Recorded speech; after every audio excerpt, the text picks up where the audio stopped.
Hi everyone, so today I want to do a quick video on subgraphs, spanning trees, and solving what's called the minimum connector problem for weighted graphs, which we will define later. So I wanted to do a quick video before the Konigsberg Bridge problem about subgraphs because we'll need the notion of a subgraph when we solve this problem. So to start, let's just understand the notion of a subgraph. So just based on its name, you might intuit what the definition should be. But if you have two graphs, H and G,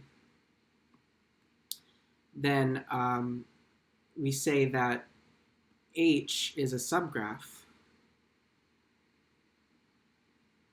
of G if for G is equal to its vertex and edge set, and let's call H a vertex set V prime and edge set E prime, that V prime is a subset of V and E prime is a subset of E. So we'll call H a subgraph of G. So just this very simple example of a subgraph. So if this is our graph, a subgraph of this could be just the null graph. It's always a subgraph. This is also a subgraph. Doesn't need to be all the vertices, just be a couple, and just one edge is fine. And this is also a subgraph. So you can make many different types of subgraphs given any graph, but we'll talk about an important subgraph. It's called a spanning tree.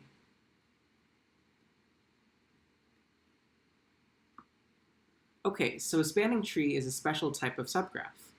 So let's call T a spanning tree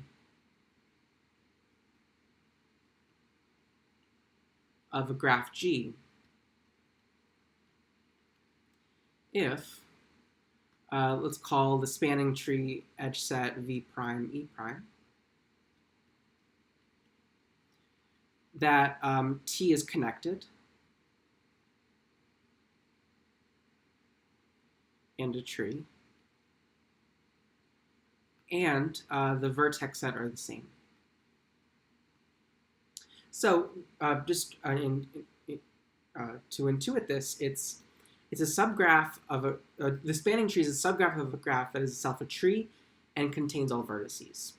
So one way you can think of a spanning tree, well, first, sorry, these are connected, by the way. You can think of a spanning tree as the subgraph that is minimally connected given a graph. So we can do, let's just do an example of a spanning tree of a graph. So here is a famous graph called the Peterson graph.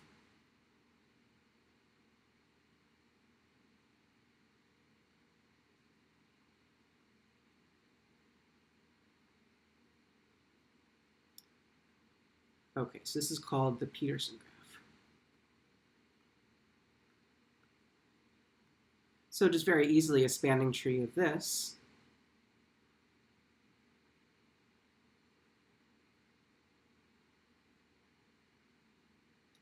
would look something like this. So this is a spanning tree. It is definitely a tree because it contains no cycles, and it has every vertex in the graph, and the edge set of the spanning tree involves edges of the Peterson graph. So this was just it's kind of like an obvious spanning tree to construct, but let's come up with some algorithms to construct spanning trees given any graph. Okay, so here's called the cut down algorithm.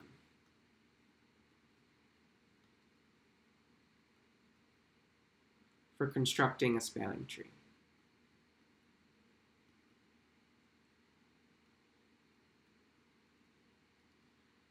Okay, so I think the cut-down algorithm is pretty intuitive based on the definition of a tree. So a tree has no cycles. So what we're going to do in the cut-down algorithm is we're going to identify where the cycles are in a graph and cut them out. And we're going to cut down to the point where there are no more cycles, which is a tree. So now remember in the last video we were talking about how removing an edge from a cycle does not disconnect a graph, because you could always go around the other way in the cycle, and you can still find a path between any two vertices. So that's going to be the nature of the cut-down algorithm. So we're going to start with the graph G, with the complete graph, with the whole graph.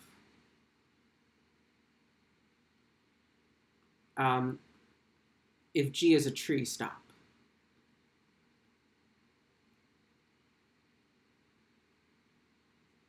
If not, identify a cycle. Right? If the graph is not a tree, then it contains a cycle. And delete any edge. Any edge from the cycle.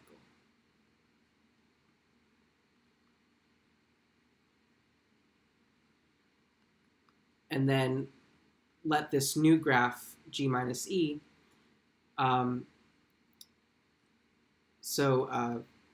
make that your new graph. And then repeat step. Repeat from step 2. So, let's just take a very easy example of the cut-down algorithm and play. So here is a graph. And so there's only one step in this cut-down algorithm. Identify a cycle. Here we see a cycle here.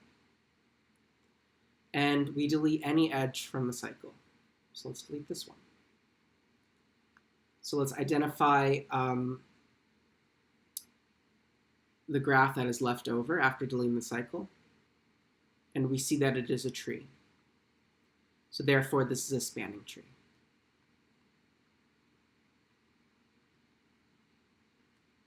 Okay, so let's do this for a little bit more interesting of a graph. Let's do this actually for the Peterson graph. All right, so here is our Peterson graph.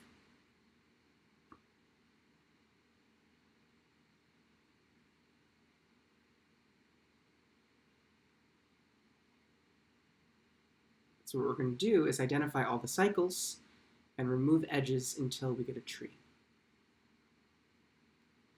Okay, so a very easy cycle we can see is the cycle on the outside. So we're going to delete an edge. Just doesn't matter which it is. And so the graph we get after deleting that edge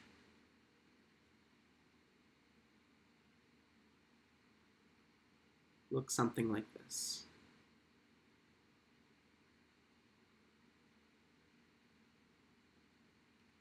Okay, then we identify another cycle. Here is a cycle here. And we delete an edge. So let's delete this one this time. And then we draw the result.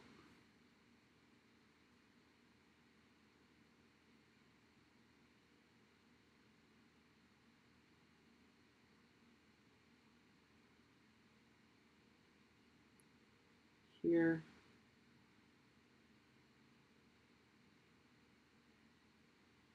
So we identify a cycle. Here is a cycle.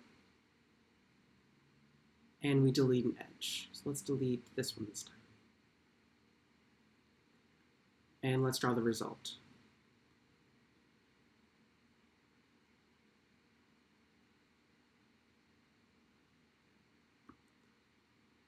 Here we go.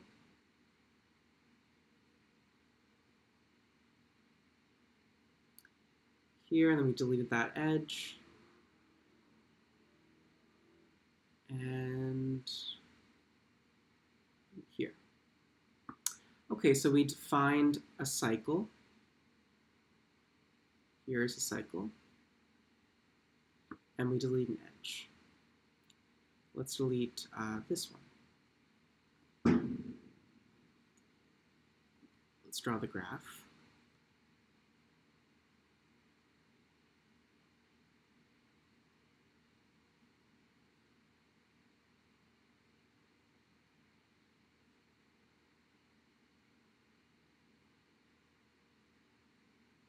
Oops, not there. Let's erase that. And here. Okay, we identify a cycle. We see one here. And we delete an edge. Let's delete this one. So at every point, it does not matter which edge you delete in your cycle, because it'll never disconnect the graph. Okay, let's draw the resultant graph after the deletion.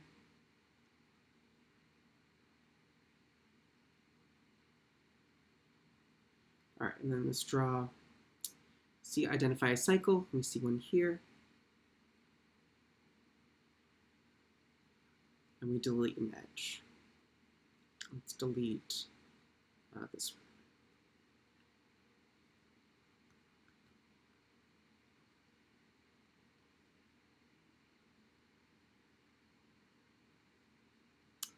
So we draw graph remaining.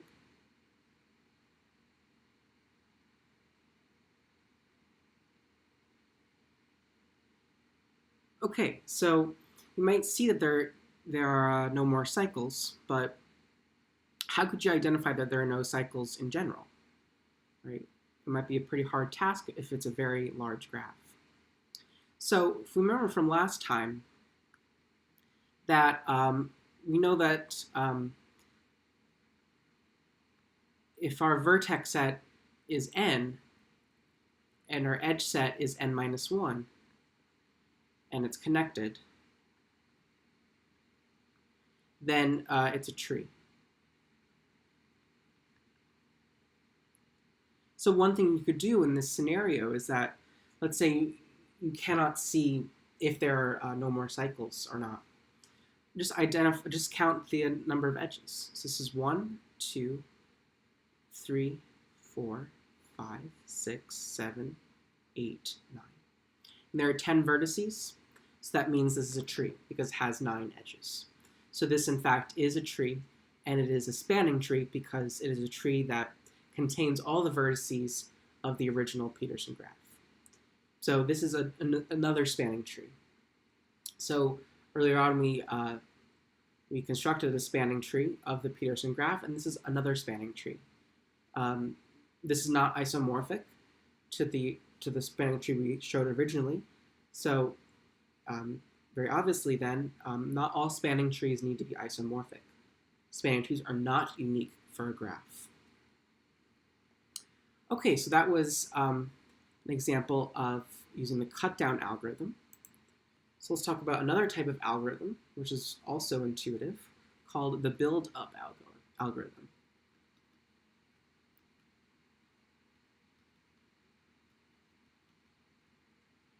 All right, so just intuitively, right, we can construct trees if we add on an edge every single time and just ensure that we don't construct any cycles.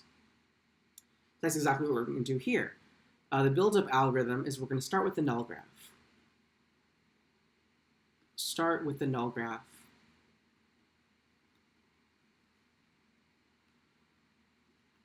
With the vertices of the original, of the graph G. And then we're going to add E. So remember our graph, let's say it's VE. We're going to add an edge in the edge set to the graph. As long as it does not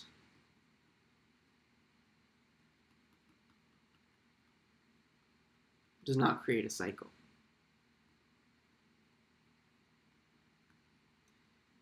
So when do we stop? Stop if G is connected. So remember, a null graph is it's just vertices with no edges. So it's in a sense the least type of connected graph. Or sorry, it's not connected, so it's a graph with the most amount of disconnection. So at every point we're adding an edge, and we stop when we get a connected graph. And since we never create cycles as we add on our edges, our result will always be a tree. So we'll do that. Let's do the same build-up algorithm for the Peterson graph. So for certain types of graphs, one algorithm or the other might be quicker or more efficient. So it really depends on the graph and how many vertices there are. So, so here's the null graph for using the vertices of the Peterson graph.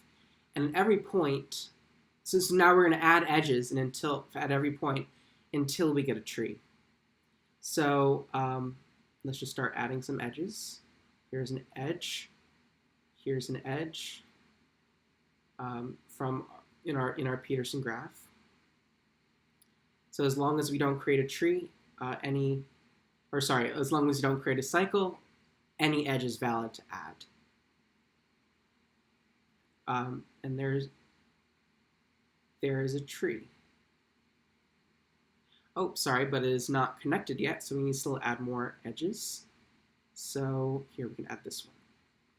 So now we've constructed a tree that is connected, right? You need to make sure it's connected.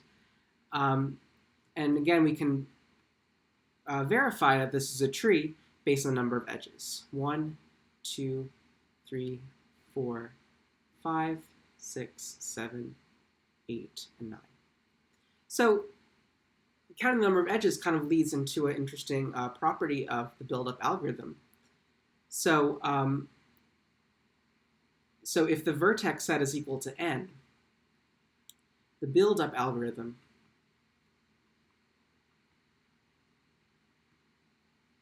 will always have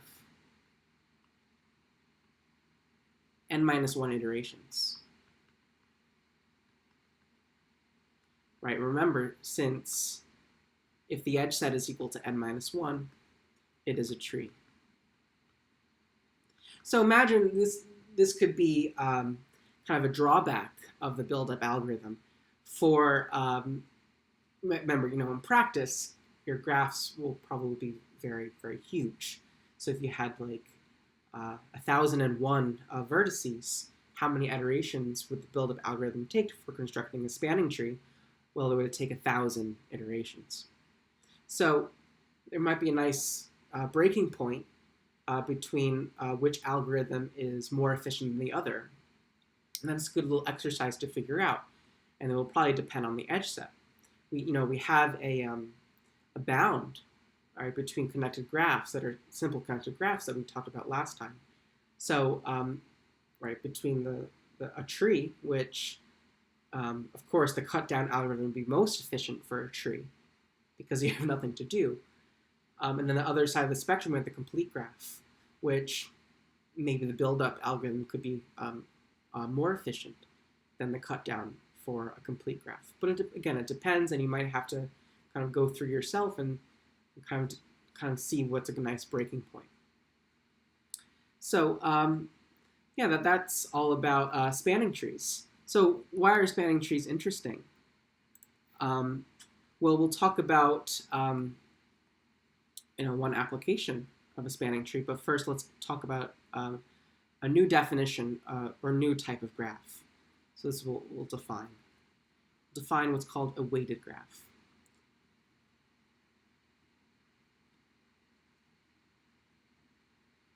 All right, so a weighted graph is, well, it's given a graph G. G is equal to VE. We're going to assign to every edge E, a non-negative real number. We're going to call this number W of E, the weight of the edge.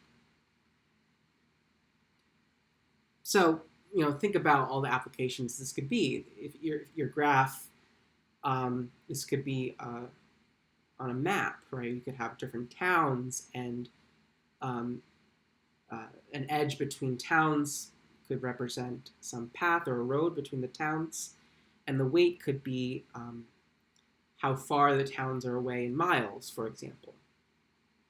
So you can see really the applications of graph theory in this way. And so to each edge we're going to assign a weight, and then the sum of the weights will be called big W of G, the weight of the graph.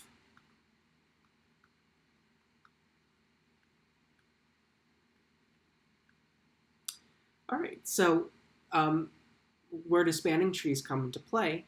Well, we're going to try to analyze, given a weighted graph, what is the connected subgraph of minimal weight. All right, so that is what we're going to try to find out. Given a weighted graph,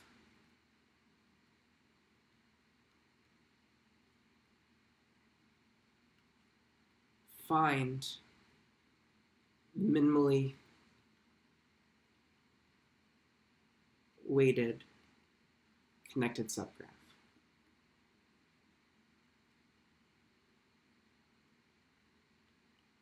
And so, the applications of this really are endless, right? If you want to, maybe to optimize some network, right? You maybe want to delete some extraneous edges that maybe add too much power or storage or whatever the term is, but you want to delete these high weighted edges that would not really add to, or just make things inefficient. So what we're going to try to do is find the subgraph that is minimally weighted. So one interesting note is that finding the minimally weighted subgraph is equivalent to finding the minimally weighted connected tree, right? And that makes sense, right? If you have a minimally connected, suppose you had a minimally connected subgraph that was not a tree, then just delete one of the edges and you make a tree. Or so you delete one of the edges from a cycle, right? If it's not a tree, then it contains a cycle. So just take one of the edges from that cycle and delete it. Well, the weight of your new graph will be less than or equal to the original graph, right? Just for example, suppose this is your minimally connected subgraph. Well, if you just delete this edge here, for example, this will have some weight rho, and then your new graph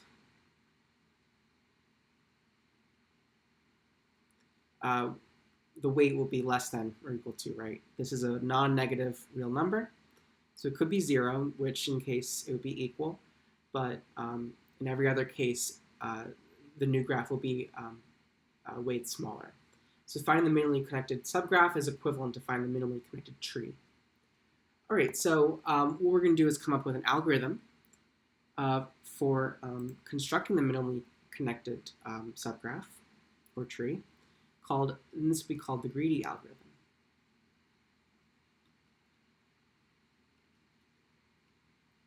This has a name.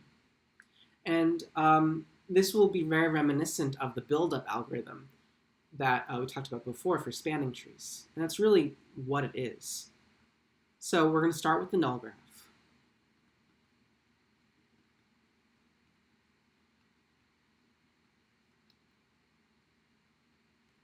With the same vertex set.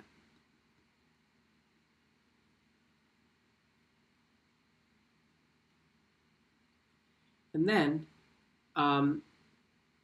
identify the smallest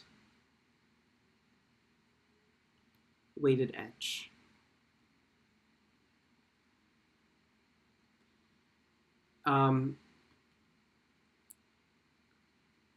Add the edge into the graph if it does not form a cycle.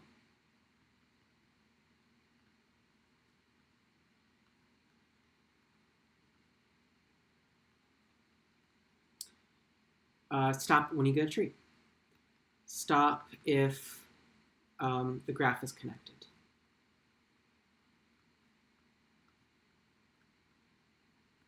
All right, so really nothing new here, right? Except this is just a build-up algorithm.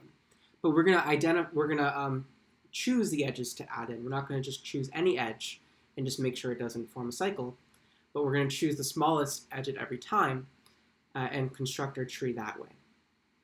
So why is this the smallest weighted graph? Well, at every point we're adding the smallest edge, the smallest weighted edge. So of all subgraphs with 1 or 2, etc. number of edges, this one will always be the minimal because I'm adding the smallest weighted edge possible. So let's just do this algorithm in practice. So let me give a graph, and we're going to find the minimum weight subgraph.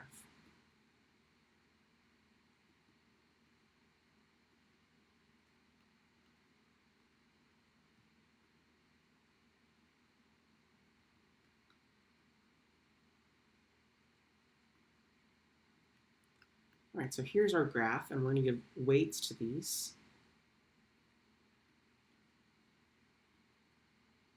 Just making something up.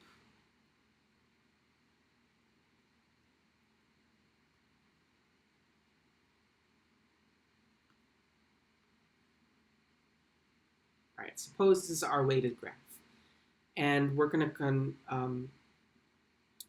at the first iteration, we start with the null graph. So the graph in blue will be our minimally weighted graph. So we have our null graph. And we identify the smallest edge. Well, there are 2 smallest edges, right? We have 1 and 1. But adding both of them will not create a cycle. So let's add these edges in. All right, the next smallest is 2. And again, adding both of these edges will not create a cycle.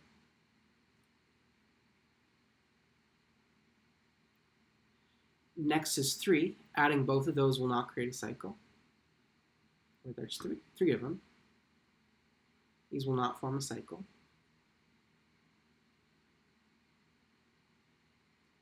So now at 5, both of these will create a cycle. So we do not include 5. And then next is 6. And then I stop because I get a connect graph. So here is my smallest, this is my minimally weighted graph. And what is the weight of the graph? It's 1 plus 1 plus 2 plus 2 plus 3 plus 3 plus 3 plus 6. So this is the minimum weighted graph. Minimum weighted subgraph, which is a tree, given this original graph. All right, so that's pretty much the gist of the greedy algorithm to find a minimally weighted tree. So next time for the next video we're going to solve the Krone's-Big Bridge problem, and we're going to talk about something called the Hamilton graph, which is a graph that such that there's a path that goes through every single vertex. And we're going to come back to this weighted graph problem because there is an unsolved problem in graph theory called the the traveling salesman problem. So that's what we're going to mention that problem next time. All right, so hopefully this was just a nice short video about subgraphs, spanning trees, and weighted graphs. Thank you for watching, and I hope to see you next time.